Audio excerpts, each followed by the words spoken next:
Sajak Sunda, Garut Selatan. Raja nu teu apal diraja. Waktos ieu pion mundur nalika beres ngalengkah di jajaran raja. Janten menteri anu ngadukung raja.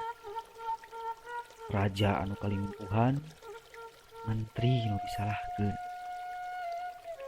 Raja ditamengan, menteri dikorbankeun. Kabebasan kabatasan, tanggung jawab tak aya batasan. Raja parentahkeun nyerang, menteri hariwang, raja kalimpuhan, disalahkeun deui. Menteri mundur, raja ngaya teu nurut pisan. Menteri jempet, saur raja, saha rajana kudu tahu.